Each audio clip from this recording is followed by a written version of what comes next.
Okay, hello everyone. Welcome to Fresh Paradigms, featuring small business in COVID times. I'm your host, Teresa. I will be chatting with those who dared to create and adopt their small business in these unsettling times and give us inspiration. Yes, these days, one of my favorite ways to relax is to listen to my daughter play the piano. Which brings us to our next guest. Today, I will be discovering small business created by a piano teacher. Her name is Joanne Barker, owner of Let's Play Music Studio. That's right. Let's welcome her. Thank you. Thank you. It's nice to be here. Hello, Joanne. Hello, hello. How are you? I'm great. I am really You great. I'm so excited. When I read your note, how COVID transformed your music teaching business, I could not wait to share your journey to all. Well, thank you. Really, really. Regarding your business, how did the idea of creating this business come about? Well, like so much else in my life, it kind of almost happened by accident. My very Oh, my first piano teacher came across the street and said, "Do you want to learn to play piano?" And I said, "I guess." And then this phone call came from a mom who knew I could play piano well and said, "Do you want to teach piano?" And I went, "I guess." And I knew I wanted to teach, and I knew I loved playing piano, and I'm known for being a fairly good pianist. So it was just kind of a natural fit. It kind of just happened, and I started with 3 students, and then 6 students, and then 18 students, and then I decided to start teaching group lessons in 2002, and I had over 100 students, and then I had to leave the house. wow. Yeah, so it's kind of I've kind of reacted to what's come my way, and my passion all along was to teach the very best piano lesson I could teach.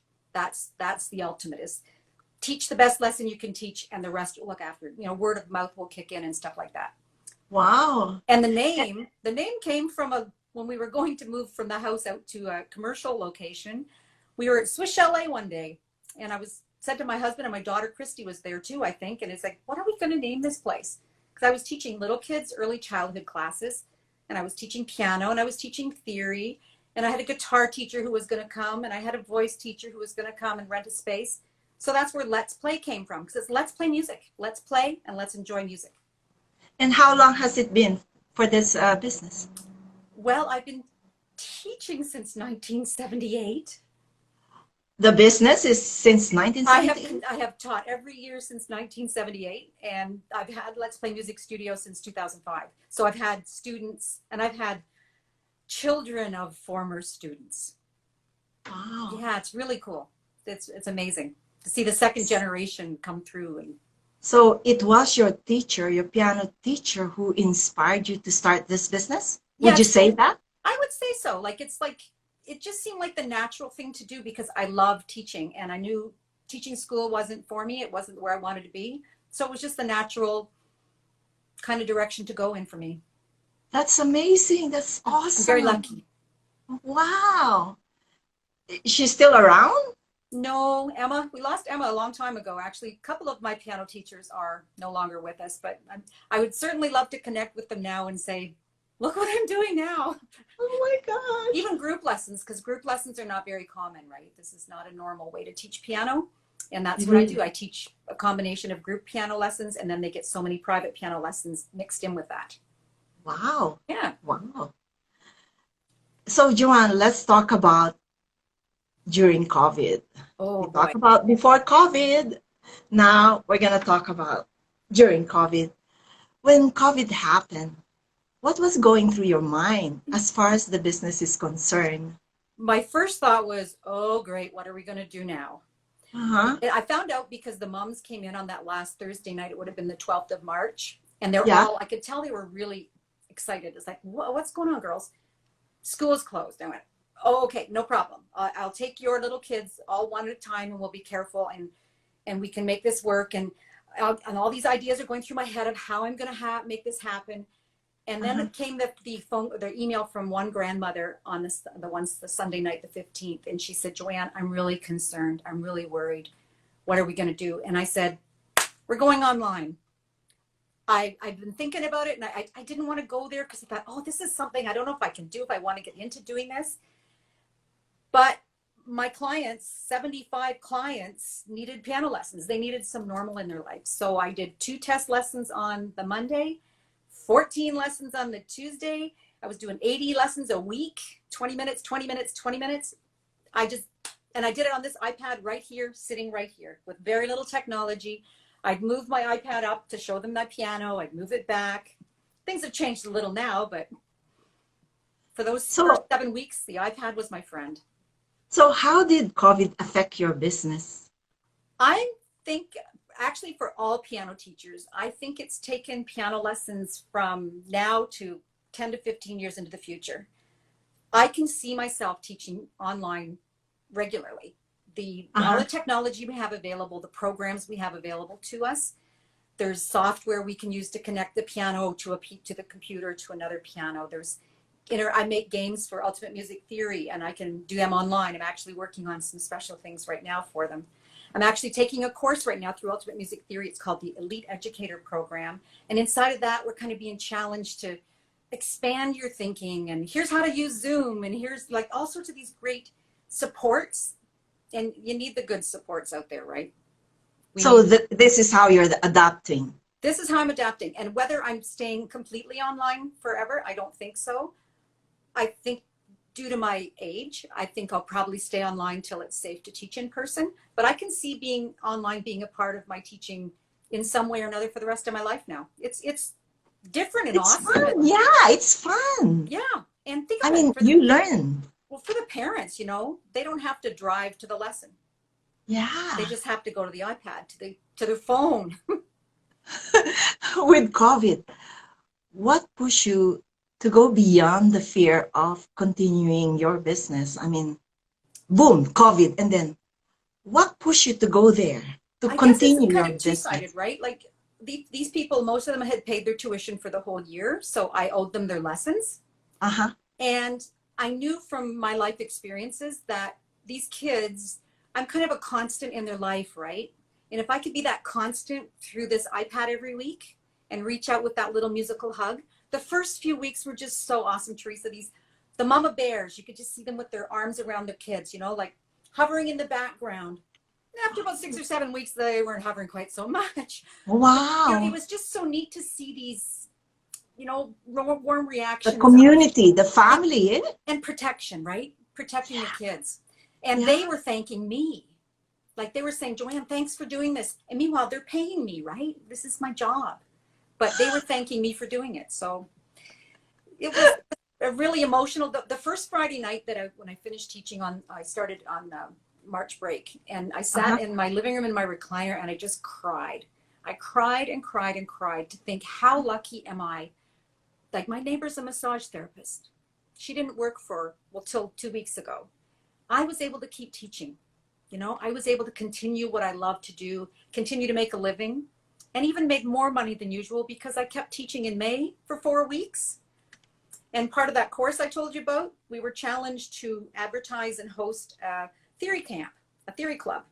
Well, I didn't know if I wanted to teach anymore. I had 16 kids sign up. So I've still got 2 days of lessons to teach this week. So I actually come out of this positively. Wow. Yeah, learning new stuff, learning new technology. Like, oh my goodness, I had a laptop. I started first with this iPad, right? And these last couple of weeks during my theory club camps, I've had the laptop going hooked to my piano. I've had the iPad screen mirroring in an app. And I've had my desktop so I can zoom in with it and screen share some of the music we're learning. Or play a game, or show them a YouTube video. One of the funniest things, Teresa, this one girl, their choices of music were, one of them was an Irish jig. And she said, oh, I want to play the Irish jig because I'm Irish. I said, oh, do you know what a jig is? No. So I turned around to the computer, Googled Irish jig, and showed her. She's Irish, but she didn't know what a jig was. She does now. So to think you can integrate the technology like that, and my son will help me out by getting me a the correct microphone and trying to hook me up with some headphones that don't hurt my ears and don't want to mess the hair though, you know. But I'm really lucky. I've been a digital piano lover for 30 years. I don't have a real piano. All of my pianos plug in. Uh-huh. You don't have to tune them. They're wonderful. I miss my piano. Will's going to help us bring it home tomorrow. It's over at my studio and I haven't seen it for 3 months. So it's time to see my Roland digital piano. Wow. Yeah. Yeah. So since adopting, how does your business look like today? I mean, as I said, right now it's definitely to the positive. I usually do my registrations for the fall and know who's returning. I have verbal confirmation from people and it looks pretty typical. I won't hold them to it, right? If they decide in the fall, I don't want to be online or I'm too stressed, I get it. So I don't know the full impact that COVID's going to have on my business. The area I live in didn't suffer very much in the way of job loss. It's teachers and accountant living there and factory workers. They're like good, solid jobs and good, solid people, like just awesomely supportive families. Some have been with me now for like 10 years. Really? Yeah, they started as babies when I taught the baby class and they're still coming for lessons now. 10 years. Yeah. I had one girl that started with me when she was 3, Isla Manderson, that darling girl. And she just is going off to university to become a developmental special education teacher or assistant. So, or she's at King's College in London. Like just awesome people, bright people and you get to grow up with them, you know? It's just so awesome. And she's still playing the piano? She just finished her last lesson with me like a month ago. So 15 years that girl was with me. Yeah. Wow. Pretty lucky. That's what you call loyalty. Yeah. And you know, as a piano teacher, it's such a different relationship than other teachers because it is year after year after year. And these kids have walked with me through some pretty amazing experiences in life. A few knee surgeries, breast cancer. They were there with me. I taught through it and they came and they stayed and they supported. And some of the moms even commented that they learned very different lessons. Really? In some of those years that, you know, it isn't always just about piano that we're learning. It's about, oh, look what Joanne went through. And here we are still going strong, right? Oh my gosh. I have my bad moments though. My family would tell you there's moments that aren't so cheerful, but you know, there's always some place to find joy out there, isn't there? Well, if you have your bad moments, what has been your biggest challenge you met so far? This is be really honest, and I was going to say something to the parents and I didn't share this with them. It was the exhaustion. I don't know if anybody out there has read any articles about the Zoom exhaustion. The end of the night, my head hurt. And even though I've been through all that knee surgeries and cancer, whatever, I have never worked harder in my life as I have during this. When I was sitting here, it was all good and I'm in my happy zone and I wasn't faking it. I was in my happy zone. But as soon as I went out that office door and sat down, it's like, oh, the exhaustion. Apparently it has to do with wanting to be in the same space with our student and physically being used to being in that same space and then not being able to. So apparently that's part of what Zoom fatigue is, or Skype, or FaceTime, or Messenger, because I used them all, that's for sure. So it was just so emotionally draining. I was afraid that I was going to have a crash at the end because I really didn't get a chance to go, oh, we're in a pandemic. And so far, so good. I'm cool with the whole pandemic thing now, I guess. And I didn't have that crash because I didn't get to mourn what we were losing when the pandemic came because I just jumped in and went to teach, right? And I was going 6 days a week for a couple of weeks and then 5. Just using the Zoom. Yeah, I was on everything. Only one family was on Zoom then. I was FaceTime and I had this sheet and I had all their names on, like 16 lessons a day, right? And a little F or an M or a Google Duo, whatever I was using, I had a little code so I'd know, okay, bye, gotta leave you. And I'm clicking the next kid to get in. Back to back to back to back. I would take little 10-minute breaks and go outside and go for 3 minutes. So all digital for you? It was all those lessons. I've done over, I think I'm close to 600 now, online lessons. No. Well, at 80 a week, right? Because I have my normal lessons they get, and I owed some of those extra lessons. So I flipped everybody from group into private 20-minute lessons because that was the best I could come up with, and it worked. And I thought instead of the group format, they just needed a little more care, a little more love. So that's what I did to finish off my year. So yeah, I've done, yeah, a few hours of, I'm curious to see what my Rogers would look like. They don't show us our consumption. I'm sure it's been pretty high. You know, it's bad when your iPad congratulates you on 10% less use and you've only used 12 hours, you know? Yeah. Ooh, better week last week. Yay. It's Do you amazing. use YouTube? I'm gonna start using YouTube. I've got some ideas for the fall for that. Actually, I have a commercial. A part of that course I was telling you about that I'm taking. One of the Yeah. things we were invited and encouraged to do is make a commercial. So you can go to letsplay.musicstudio.com and click on my YouTube commercial. Really? And of course, the secret is I ended up at like 11 o'clock the night before I had to hand it in. It was done because she's like, no, that's not good enough. Do it again. Yeah, so it's pretty cool to be challenged and to take a program and have somebody go, no, you can do better. This is great, but let's take it to the next level. You know, I really believe that as a professional and as a teacher and as a business owner, that you need to have never-ending professional development. You always need to do more. I've said forever that the day I stop learning is the day I stop teaching. And I mean that, because as a teacher, what good are we if we're not a student ourselves, Yes. right? I've been a Continuous student of learning. music for 50 years now. Like, and I'm not afraid to say how old I am. You know, I'll be 60 in September, and I'm okay with that.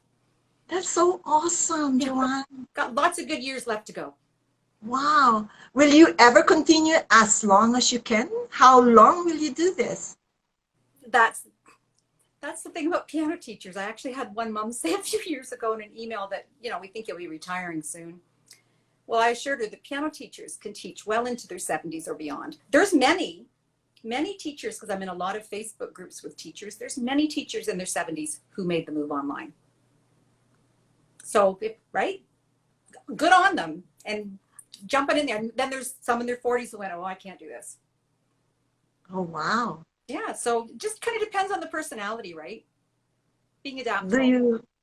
you ever think that this will go to the normal scheme of things, like going to the school and really sitting down with your students? Will I this be forever now, do you think? no, I don't think so. Like there is a trade-off, right? Everything has a pro and a con to it. The benefit of interacting and face-to-face and in person is a little bit more I don't know even how to describe it. It's that physically in the presence. There's no separation, right? So the kids are pretty used to this format of screens and whatever, but am I just a character on the screen or am I their teacher? I don't know. So there's definitely a place for in-person lessons. However, in this time right now, this is so much safer. I read one article, one of the teachers wrote, her sister is a doctor, and she Uh-huh. said, you're going to have people come to your house or your studio. If they use the bathroom, you have to wash down the door jamb. You have to wash down the door. You have to wash down the handle. You have to wash. It's like, ugh, no, that's a lot of cleaning. And after going through cancer treatment, I don't react well to heavy cleaners. So, Yeah. and I've said for the last several years, some days I feel like I'm teaching hygiene lessons. It's like, get your fingers out of your mouth. Don't put that pencil in your mouth. Don't sneeze over there. Don't, right? So when you teach little kids, it comes with a different layer of issues. Even some of the older ones, right? They get a pencil. What do they do with it? So Would you, until there's a vaccine, probably online is going to be the way to go. so if you are to choose between in person and online, you're leaning to online. For now, until it's safe to do so. They were saying about the government came out the other day and said they're going to have kids stay in groups of 15 in the classroom. And where I live in Belmont, I counted it up last night. There's about 11 possible schools these kids could go to. Oh, plus homeschooled. I forgot about them. So up to a dozen different schools that a 6-year-old can attend because of where I'm living, right? So a class of 6 kids, you could have 6 different schools of children. And that's 6 times 15. Suddenly you've got 90 kids worth of germs. So from a practical sense, and I know colleagues kids in a lot of places have gone back in person, and it's too complicated. Nope. Are there a lot of piano teacher doing what you're doing right now, onlining? Yep. And one young woman, her name is Carly, she developed a course last November, and now she's going, oh, that was a good decision. Because a lot of teachers are going, help. And a lot of teachers think you have to be, and I've just said about all this high tech stuff I have, you don't have to be high tech. I have games right here, right? I could pick this up. I could pick this up. It's a Christmas one, and I could say, okay, pick a number between 2 and 4. Okay, let's move 2, 1, 2, and then the kid names it. So you can hold up a game like that and have them play a game, right? You don't have to have an app. Apps are fun, but so is that your style of teaching? Yeah, I'm not your prim and proper. I can play classical. I can teach classical. I have a student doing grade 10 right now, which is pretty awesome. But I'm also, it's not like you lower yourself to their level, but you speak their language, right? Kids are kids. They talk a language. They act a certain way. They need energy. I've got energy. So it's about making it real for them, because you have to put life into learning to make kids understand, right? And I don't tell my students what to do. We have this little saying, actually here in the music, let me show you here. I make this little symbol up right here in the top corner. Where it is, see that? Yes. That's a little symbol for if there's clues to use the clues. So I ask them to tell me things, and a lot of the teachers seem to be struggling with that in some of the groups, saying like, oh, I'm so sad, I can't be there to demonstrate for them. Well, they need to explore it themselves. It's more of a curiosity-based learning that I try to do. So my students were doing really well. They can find their way around the music, and there's some weaknesses I can see. We all have them, but for the most part, they adapted really well. And it was near the end of the year too. It'll be interesting in the fall with new beginners to see how that goes. Wow. Exciting, eh? Yeah, I'm actually rewriting my material because I've written all my own curriculum for my students.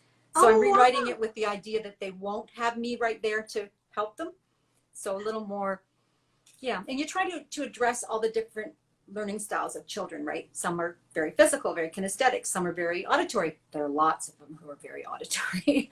They can hear a piece well. Other kids, they need to write it down, right? So you have to address all the different styles of learning and try to jam that into a 45-minute lesson. Wow.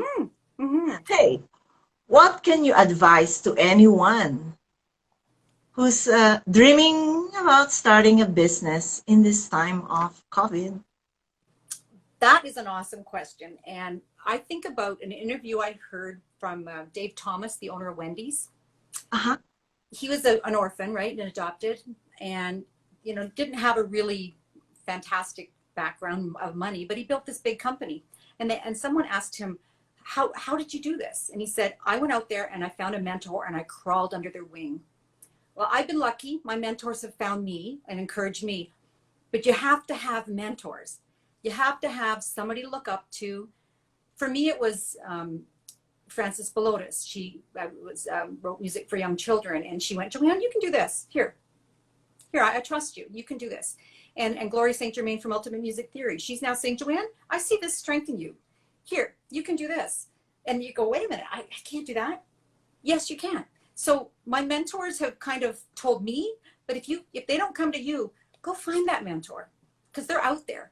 And you need to educate yourself. You need that professional development, but don't overdo the professional development. Some of my colleagues have signed up for like this course and this course and this course. And no, find the course that fits you. Find the person who speaks to you. Take that course, because not everybody's information is going to help you, right? And you have to be able to adapt. Remember when McDonald's had pizza? Didn't last long, did it? People didn't want pizza at McDonald's, so they got rid of it. That's how I am with my students. I loved the program I used to teach, but it was too intense for my students. So I decided to leave the program, and after a couple of years, I wrote my own, because I know my clients. I know what they need. So as a classically trained pianist myself, I would love to be teaching all of this stuff too, but I know that my clients need this. They need a solid foundation. So that's a big one, is be ready to adapt to what your clients need.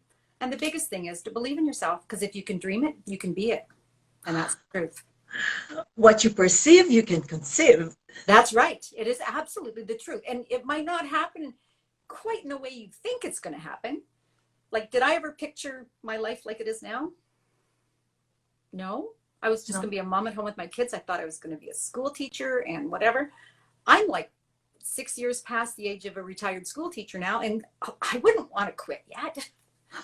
Right? I love what I do. Like, I work for Ultimate Music Theory. I design their games for them. I do some work on moderating Facebook groups for her. So she keeps me really busy there. I'm busy with my studio. I see my husband occasionally. He's out there somewhere. Occasionally. He's around. Like, yeah, he went fishing this morning. It was good. Yeah.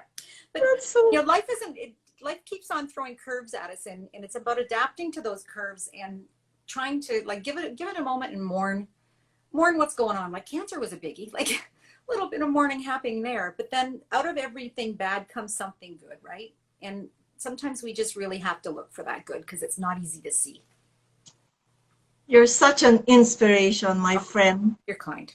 You're kind.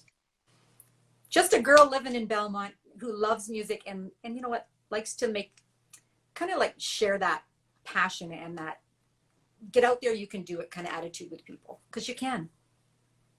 Amen. Amen to that, right? Yeah. And for those who are interested, how can they reach you? letsPlayMusicStudio.com. And I'm accepting like critiques on my commercial. I'm just saying. If you want to critique that little commercial that's on the YouTube little clip, please do.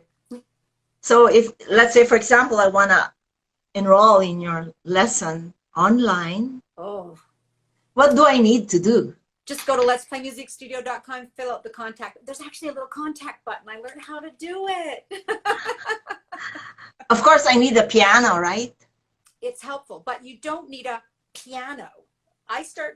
So many people think you have to go buy a $4,500 piano. Yeah. This baby here beside me was $895. You can start with a keyboard. Now, a lot of teachers will say no. This teacher would say you can start with a keyboard, because why would you invest $5,000 in an instrument? And besides, these digital ones with the buttons, the kids really like them. They play them, and yeah. And they never need tuning, right? So do you think, I'm going to show you something. Oh, what is it? Would this work? Well, of course it would. It's a piano. It's got black and white keys. They're the right side. So this is how you do it. Let's say I'm your student. Yep. And you are there. Yeah. And sometimes I see like the top of their head, because they've got me sitting on this thing looking at them. What I'm going to do for the fall is give them a little bit more guidance, and maybe even have a lesson with the parent first to say, okay, here's how you need to set. Oh, and some of the things I saw, some kids playing with their hands like this, some kids playing with their hands like this, some kids playing tucked in, some kids too high, some kids too low. So the advantage of teaching online was seeing what they have at home to learn on. That was a really big eye opener. Wow. Yeah. Wow. Yeah. One kid has a grand. Ooh, that was nice. Wow. Yeah. Got to go visit Sawyer, play his grand piano. Joanne, before we end this conversation, I would love to hear you play your favorite piano piece. Now that's hard. What would that be? It depends on the day and the mood. I'll give you a little. Here, I'll move you over. Here you are. Now you're at my piano. How about a little? Okay. I'm gonna sit here and listen. I'll give you a little medley. How's that? Okay. I better turn it up.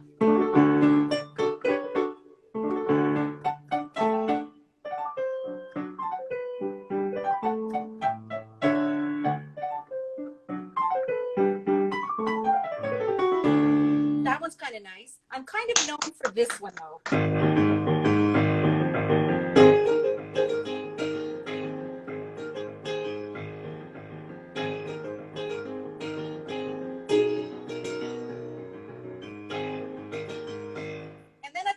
Couple I've written. This is called The Train Is Coming. Oh, I just love this one. It's a little boogie woogie blues stuff. Okay. For about a grade 1 piano. Only I'm going to add a little to it. Okay.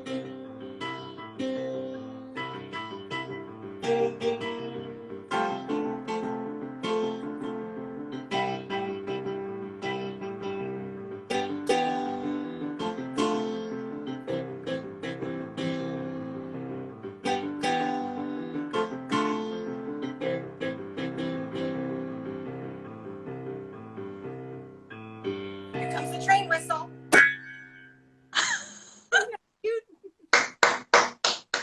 Thank you, Joanne. You're Thank you so welcome. much. You're welcome. Thank you for sharing your journey in creating this business and adjusting your business in COVID times. Thank you We so can do much. it.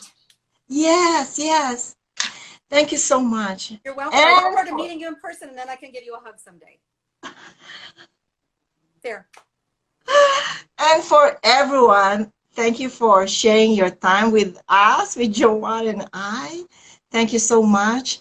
Stay tuned on another discovery of small business in COVID times. Let's all support small business. Hey. Yes, small business. And of course, be safe and take care. Thank you so much, Joanne. Welcome. Thank you, Teresa. Good night. Bye-bye. See you again. Yes, ma'am. Okay.